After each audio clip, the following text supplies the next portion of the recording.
सभी भाइयों को हैप्पी न्यू ईयर दोस्त। आज के इस वीडियो में हम लोग किस प्रकार के क्वेश्चन करेंगे आप लोगों के सामने दिया गया है। और जो मैथ का मेरा सीरीज चल रहा था उसमें पार्ट नंबर 51 है दोस्तों।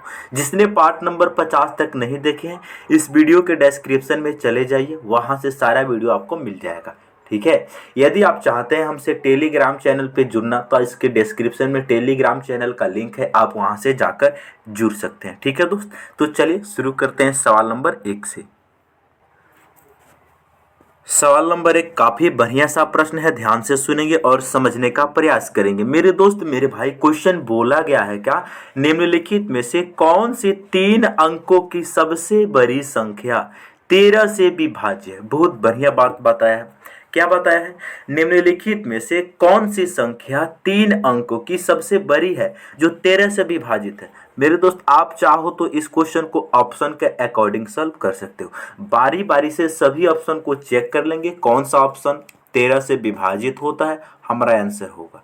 लेकिन मेरे दोस्त उससे करने से पहले आपको एक हम कंसेप्ट बताऊंगा, ट्रिक बताऊंगा, जिसकी सहायता से आपको ऑप्शन के अकॉर्डिंग जाना ही नहीं होगा। क्वेश्चन में क्या बोला है, 3 अंकों की सबसे बड़ी संख्या। मेरे दोस्त 3 अंकों की सबसे बड़ी संख्या होती है 3 बार 9, 999 होती है 3 अंकों की सबसे बड़ी संख्या।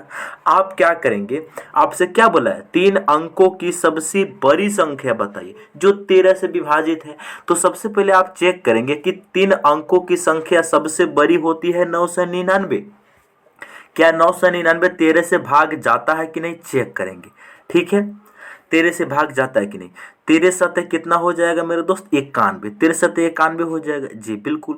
यहाँ 9 में से 1 जाएगा, 8 बचेगा, यहाँ 9 9 कट जाएगा, ऊपर से 9 उतरेगा, ये हो जाएगा 89। फिर से कटाओ, 13 सतह 91, उससे 1 कम, 13 छक कितना हो जाएगा 78, 7 8 हो जाएगा। 89 में से जब हम 78 को घटाएंगे तो 11 शेष बचेगा।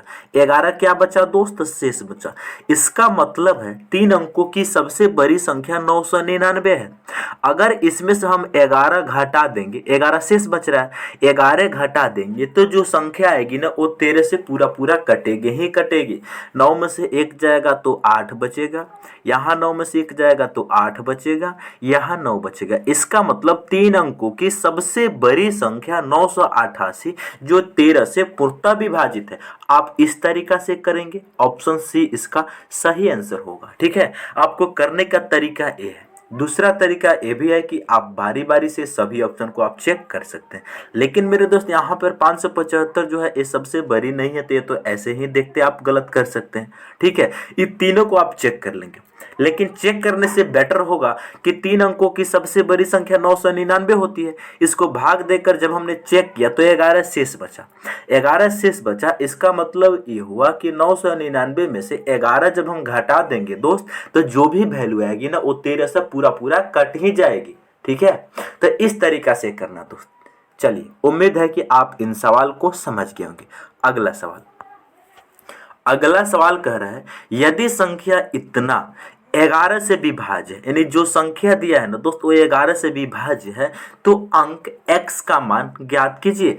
अंक x का मान ज्ञात कीजिए। अंक का मतलब क्या होता है, अंक को इंग्लिश में डिजिट कहते हैं दोस्त। अंक जो होता है मैथ में, पूरे गणित में अंक केवल 10 होता है। वो 10 कौन कौन से, 0 1 2 3 4 5 6, उसके बाद 7 8 9, यही 10 अंक है दोस्त। इन्हीं का यूज करके मैथ में कितना हो से 12 अंक बनाया जा सकता है। तो यही 10 अंक होती है। वही पूछ रहा है आपसे कि यहाँ पर जो x है ना, इनके स्थान पर ये 10 में से कौन सा होगा, क्योंकि एक ही अंक के होता है। जो x का वैल्यू होगा वो 1 अंक का ही होगा। ठीक है, तो सबसे पहले इसके लिए 11 से विभाज्यता का नियम आपको मालूम होनी चाहिए। 11 का जो डिविजिबिलिटी रूल होता है, यानी विभाज्यता का जो नियम होता है वो होता है विषम स्थानों के अंकों का योग सम स्थानों के अंकों का योग का डिफरेंस या तो 0 हो या 11 का कोई मल्टीपल हो, यानी 11 का कोई गुणज हो। जैसे आपके सामने यहाँ पर लिखा है, क्या लिखा है भाई, यहाँ पर लिखा है 9, उसके बाद में 3, उसके बाद में 2, उसके बाद में है 4 है, 8 है, तब जाके x है, उसके बाद में 6 है। विषम, देखो जो 9 है वो पहले स्थान पे आ रहा है, जो 3 है वो दूसरे स्थान पे आ रहा है, जो 2 है वो तीसरे स्थान पे आ रहा है, जो 4 है वो चौथे स्थान पे आ रहा है, जो 8 है वो पांचवें स्थान पे आ रहा है, जो x है वो छठे स्थान पे आ रहा है, जो 6 है वो सातवें स्थान पे आ रहा है। तो जो पहले स्थान पे आ रहा है, जो तीसरे स्थान पे आ रहा है, जो पांचवें स्थान पे आ जा रहा है, जो सातवें स्थान पे आ जा रहा है, इसको हम विषम प्लेस बोलेंगे, यानी विषम स्थान पे है। अच्छा, सम पे कौन आएगा? 3 आएगा, 4 आएगा, x आएगा, क्योंकि देखो ये दूसरे स्थान पे है, ये चौथे स्थान पे है, ये छठे स्थान पे है। सम स्थानों के अंकों का योग विषम स्थानों के अंकों का योग का डिफरेंस यदि 0 हो या 11 का मल्टीपल हो तो हमारा वह संख्या 11 से कटता है। तो यहाँ पर क्या करेंगे? विषम स्थानों के अंकों का योग पहले हम करेंगे। 9 में 2 जोड़ेंगे 11, 11 में 8 को जोड़ेंगे कितना बनेगा भाई? 19, 19 में 6 को जोड़ेंगे कितना होगा दोस्त? 25 होगा। यानी विषम स्थानों के अंकों का योग कितना आ रहा है? 25 आ रहा है। डिफरेंस यानी कि यहाँ पर विषम स्थानों के अंकों का योग हम जोड़ेंगे, सॉरी विषम का अंकों के स्थानों का योग कितना आ गया? 25 आ गया। अब सम के लिए दूसरे, चौथे, छठे, आठवें स्थान पे आ रहा है, तो दूसरे स्थान पे 3 आ रहा है, 3 और 4 7, 7 में हम x को जोड़ेंगे कितना होगा? 7 प्लस x। अब बात को समझिए दोस्त, बात को समझिए। 25 डिफरेंस 7 प्लस x बराबर या तो 0 बनना चाहिए या फिर 11 का कोई मल्टीपल बनना चाहिए। बात को समझ रहे हैं? बात को समझिए, या तो 0 बन जाना चाहिए या फिर 11 बनना चाहिए या फिर 22 बनना चाहिए। लेकिन इस क्वेश्चन में हम सबसे पहले बारी बारी से चेक करते हैं। इसको पहले हम 0 को इक्वल में रख लेते हैं। इस डिफरेंस का मतलब ये होता है मेरे दोस्त, 25 में से 7 प्लस एक्स घटा को 0 आना चाहिए या फिर 7 प्लस एक्स में से 25 घटाने के बाद 0 आना चाहिए। यही डिफरेंस का मतलब है। इसमें से भी इसको घटा सकते हैं या फिर इसमें से इसको घटा सकते हैं। यानी डिफरेंस का मतलब केवल अंतर होता है, बड़ा माइनस छोटा। अब देखो दोस्त, यानी कि x के स्थान पर केवल 0 से लेके x के स्थान पर 0 से लेके 9 तक ही अंक आ सकता है। अगर हम x के स्थान पे 9 लेते हैं तो 9 7 16 होगा। अब 25 में से 16 घटाने के बाद कभी भी 0 नहीं आ सकता। इसका मतलब यहाँ पर हम बराबर में 0 नहीं लेंगे, बराबर में हम 11 लेते हैं। ठीक है, बराबर में कितना लेंगे? 11। अब देखो दोस्त, आपको करना क्या है, यहाँ 25 है, यहाँ 7 प्लस x है। 25 में से कितना घटाए कि 11 बन जाए? 25 में से कितना घटाएं हम कि 11 बन जाए? तो मेरे दोस्त, अगर हम 25 में से 14 को घटा देते हैं, 25 में से 14 को घटा देते हैं तो 11 बन जाएगा। कैसे? तो देखो, 25 में से 14 हम घटा देंगे तो 11 बन जाएगा। जी बिल्कुल सही कहा। अब देखो दोस्त, यानी कि 25 यहाँ ज्यों कहते हैं x प्लस 7, यानी 7 प्लस x का वैल्यू 14 होना चाहिए, तभी जाके बराबर में 11 बनेगा। जी अब देखो, यहाँ ऑलरेडी 7 है तो x के स्थान पे कितना आना चाहिए? 7 आना चाहिए, तभी तो जाके दोस्त 14 बनेगा। 7 प्लस 7 कितना? 14। तो यानी x के स्थान पे कितना लेना होगा? 7 लेना होगा, जो कि हमारा ऑप्शन डी में दिया है। तो इस सवाल का राइट आंसर ऑप्शन डी होगा। ऑप्शन डी में दिया गया है 7, x के स्थान पे कितना लेना होगा? 7। उम्मीद है कि आप इन सवाल को समझ गए होंगे। चलिए अगला सवाल। अगला सवाल आपके सामने 3 अंकों की छोटी से छोटी अभाज्य संख्या ज्ञात कीजिए। मेरे दोस्त, आपको याद होनी चाहिए कि 3 अंकों की सबसे छोटी अभाज्य संख्या मेरे दोस्त 101 होता है। ठीक है, अभाज्य संख्या किसे कहते हैं? ऐसे संख्या जो 1 से कटे और खुद से कटे, इसके अलावा दुनिया के कोई नंबर से नहीं कटे, उसे हम अभाज्य संख्या कहते हैं। तो सबसे छोटी 3 अंकों की जो संख्या है वो 101 होती है। आपको ऐसे याद रखना है। ऑप्शन नंबर डी इसका राइट आंसर हो जाएगा। अगर आपके एग्जाम में जो होगा 2025 में आपसे कहीं पूछ ले कि 3 अंकों की सबसे बड़ी अभाज्य संख्या बताइए, तो आपको याद रखना है दोस्त 997। ठीक है, 997 3 अंकों की सबसे बड़ी अभाज्य संख्या होगी। आपको इसे याद रखना है दोस्त। ठीक है, चलिए उम्मीद है कि आप इस क्वेश्चन को कर लिए होंगे। क्या 3 अंकों की सबसे छोटी अभाज्य संख्या 101 होती है? ठीक है दोस्त, चलिए अगला सवाल। अगला सवाल है 5 से बड़ी किंतु 18 से छोटी सभी अभाज्य संख्याओं के योग का 1/3 इनमें से किसके वर्ग के बराबर है? बहुत घुमा फिरा कर क्वेश्चन पूछा गया। एनटीपीसी का क्वेश्चन है। क्या बोला गया है? 5 से बड़ी किंतु 18 से छोटी सभी अभाज्य संख्याओं का योग का 1/3 इनमें से किसके वर्ग के बराबर है। बहुत बढ़िया बात बताया। 5 से बड़ी, 5 के अगला अभाज्य संख्या 7 होता है, उसके बाद में 11 होता है, उसके बाद में 13 होता है, समझिएगा 11 के बाद में 13 होता है, 13 के बाद में 17 होता है। इन सभी संख्या के जोड़ का 1/3। सबसे पहले इनको हम ऐड करेंगे, कितना बनेगा, बहुत बढ़िया।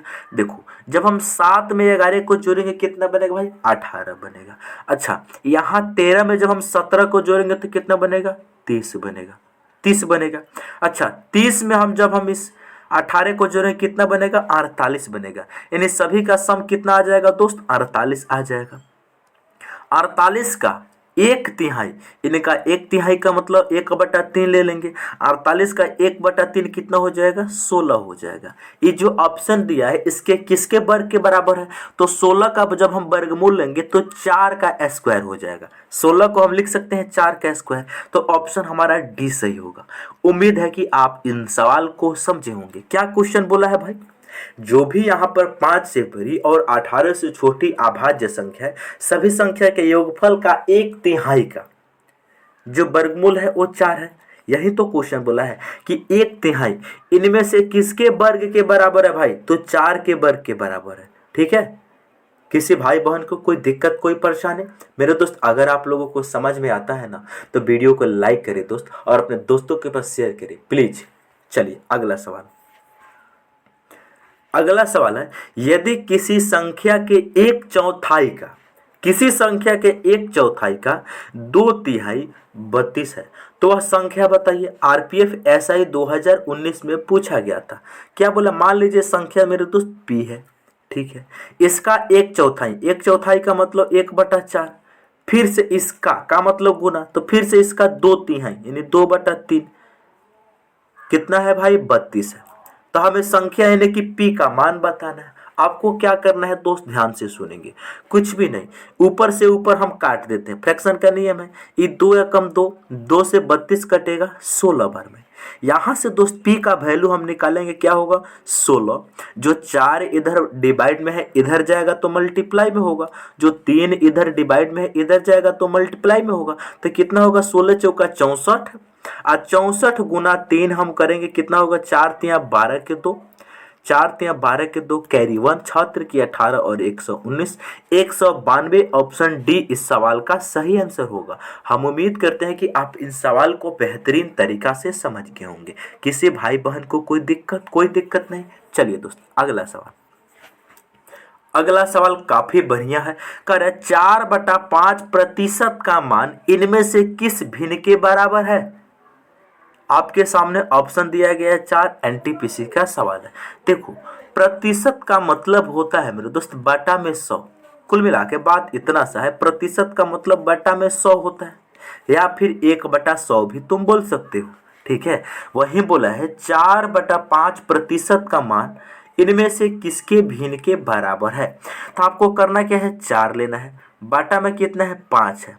ठीक है, प्रतिशत का मतलब होता है बाटा में 100, यानी 5 के साथ 100 से हम गुना कर देंगे, यही हो जाएगा प्रतिशत में चेंज। या फिर आप इसको ऐसे भी कर सकते हैं, ऐसे भी 4/5 लिख लेंगे, प्रतिशत का मतलब 1/100 आप लिख सकते हैं।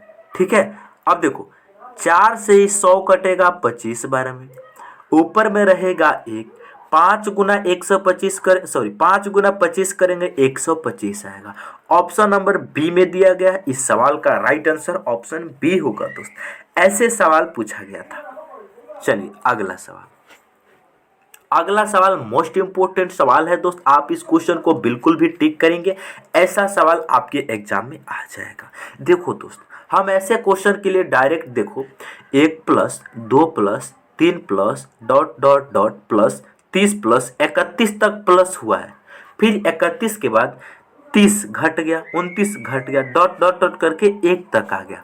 जब भी इस वैरायटी का क्वेश्चन हो दोस्त, इस क्वेश्चन को करने से पहले हम आपको एक कंसेप्ट बताते हैं। मेरे दोस्त ध्यान से सुनेंगे, अगर कहीं लिखा रहा 1 प्लस 2 प्लस 1 प्लस 2 प्लस 1 कितना होगा भाई, 1 प्लस 2 प्लस 1 कितना होगा, 4 होगा। आइए 4 को हम लिख सकते हैं 2 का वर्ग, बिल्कुल सही कहा आपने। यहाँ देखेंगे, यहाँ यहाँ क्या होगा, 1 प्लस 2 प्लस 3 प्लस 4, सॉरी 4 नहीं, इसके बाद घट जाओ, 2 प्लस 1, इनको ऐड करेंगे तो कितना होगा भाई, 9 होगा। 9 को हम लिख सकते हैं 3 का वर्ग। बहुत बढ़िया बात बताया आपने भैया।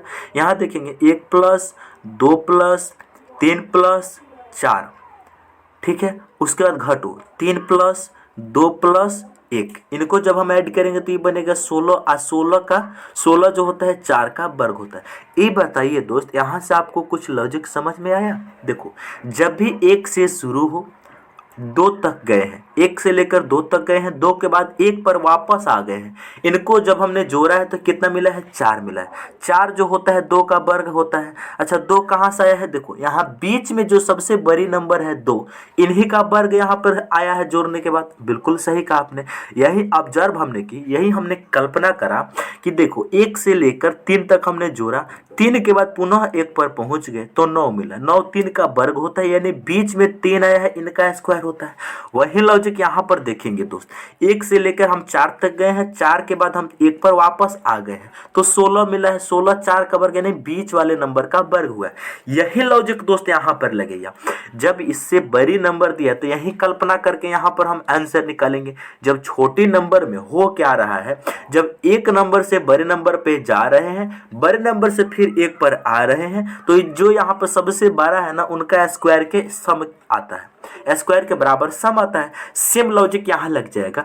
1 से लेकर हमने 31 तक, सॉरी 1 से लेकर 31 तक हमने प्लस किया, 31 के बाद घटकर 1 तक आ गए हैं, यानी 1 से लेकर 31 तक हमने बढ़े हैं, फिर घटते घटते 1 पर आ गए। तो जब हम इन सभी को जोड़ेंगे ना दोस्तों, यहाँ पर बीच में सबसे बड़ा नंबर क्या है, 31, इनका वर्ग के बराबर इन सभी का सम आ जाएगा। तो 31 का जब हम स्क्वायर करेंगे दोस्तों 961 आएगा। 961 ऑप्शन सी में दिया गया है।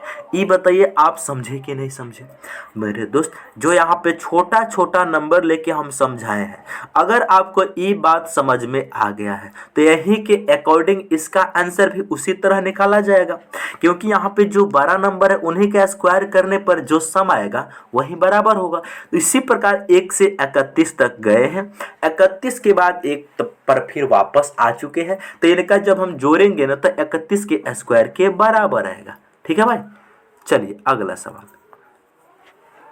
अगला सवाल बोला है, दो संख्याओं का अनुपात 3:2 है।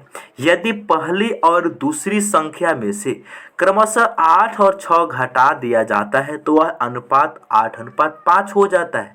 तो संख्या ज्ञात कीजिए। एनटीपीसी का ही सवाल है। संख्या बोला है 3:2 के अनुपात में, इनको हम अनुपात से बाहर लिखेंगे तो इसको हम लिख सकते हैं दोस्त 3x अपान हम 2x लिख सकते हैं। जी बिल्कुल सही कहा आपने। बोला है क्रमशः पहली संख्या में से 8 घटाओ, दूसरी संख्या में से 6 घटाओ। पहली संख्या में से 8 घटाओ, दूसरी संख्या में से 6 घटाओ। ऐसा करने से दोस्त एक कितना हो जाता है, 8/5 हो जाता है। इनको सॉल्व करना है। कैसे करेंगे भाई? कुछ भी नहीं, यहाँ पर कैंची गुना करेंगे तो ये हो जाएगा 8 दूनी 16x, समझिएगा, माइनस ये हो जाएगा 8 6 कितना 48, ये हो जाएगा 5 दिया 15x माइनस 8 5 40। यहाँ तक किसी भाई को कोई दिक्कत कोई परेशानी नहीं। अब देखो दोस्त फिर से यहाँ होगा क्या, जो 15x है बराबर के ए साइड आएगा तो 16x में से 15x घटेगा तो कितना बचेगा, x बचेगा, बराबर जो 48 इधर माइनस के है बराबर के उस साइड जाएगा तो प्लस हो जाएगा। इस साइड में पहले से ऑलरेडी -40 है और जब प्लस 48 आएगा तो 48 में से 40 घट के 8 हो जाएगा, यानी x का वैल्यू कितना आ गया, 8 आ गया। हमें बताना है तो संख्या है ज्ञात कीजिए। एगो संख्या है 3x, एगो संख्या है 2x, यही ना है।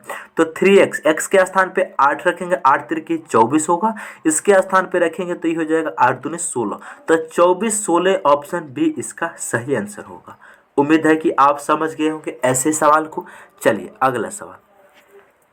अगला सवाल है 5 क्रमागत संख्याओं का औसत 100 है, तो पहली संख्या ज्ञात कीजिए। देखेंगे 2016 के सवाल है मेरे दोस्त। 5 संख्या है उसका औसत 100 है, इसका मतलब औसत 100 है तो ठीक बीच में औसत आता है।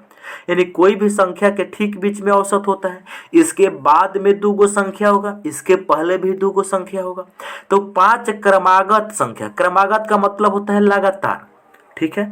औसत जब 100 है तो इससे पहले क्या रहा होगा, 99 रहा होगा, इससे पहले क्या रहा होगा, 98 रहा होगा, इसके बाद क्या रहा होगा, 101 रहा होगा, इसके बाद क्या रहा होगा, 102 रहा होगा, तभी तो औसत 100 आया है। इस पांचों संख्या को आप जोड़ेंगे, आप 5 से डिवाइड करेंगे तो बिल्कुल 100 मिलेगा, ठीक है दोस्त। तो यही बात है और इस क्वेश्चन को करने का यही शॉर्ट तरीका भी है दोस्त। यानी कि 5 क्रमागत संख्या का औसत यदि 100 है तो इसके बाद में 101 आएगा, इसके बाद में 102 आएगा, इससे जस्ट पहले 99 होगा और इससे जस्ट पहले 98 होगा।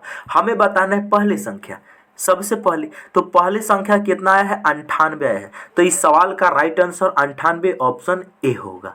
समझ में आया? इस तरीका से करना दोस्त। यदि आपको समझ में आता है तो दोस्त वीडियो को शेयर जरूर करें। चलिए अगला सवाल। अगला सवाल है, एक आयत का परिमाप 28 सेंटीमीटर है। यदि इसकी एक भुजा 4 सेंटीमीटर है, एक भुजा 4 सेंटीमीटर है तो दूसरी भुजा की लंबाई ज्ञात कीजिए। एनटीपीसी 2016 का सवाल है दोस्त। एक आयत है, इस आयत का कोई भुजा मान लेते हैं 4, मान लेते हैं यही 4 है, चाहे इसको 4 मान लेते हैं, ये 4 सेंटीमीटर है तो ये कितना रहा होगा, मान लेते हैं ये x रहा होगा, कोई दिक्कत कोई परेशानी नहीं। ये 4 सेंटीमीटर ये भुजा रहा होगा और इसको हम x मान लेते हैं और इसका परिमाप दिया है कितना, 28 सेंटीमीटर। आयत का जो परिमाप होता है वो होता है दोस्त 2 × a + b। a के स्थान पर हम x ले लेते हैं, अच्छा b के स्थान पर हम 4 ले लेते हैं, ठीक है। ये परिमाप हो जाएगा जो कितना दिया है, 28 सेंटीमीटर दिया है। किसी भाई को कोई दिक्कत कोई परेशानी नहीं। तो यहाँ से x + 4 का वैल्यू कितना आएगा, x + 4 का वैल्यू आएगा दोस्त 28 को 2 से डिवाइड करेंगे 14।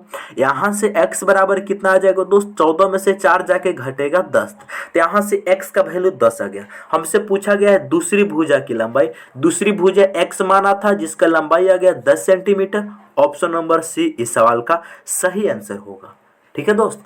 चलिए हम उम्मीद करते हैं कि आप लोग सारे प्रश्न को बहुत ही अच्छे तरीका से समझ गए होंगे। यदि आप हमारे चैनल पर पहली बार आए हैं तो चैनल को जरूर सब्सक्राइब करें और अपने दोस्तों के पास शेयर करें। मिलते हैं अगले वीडियो में। जय हिंद।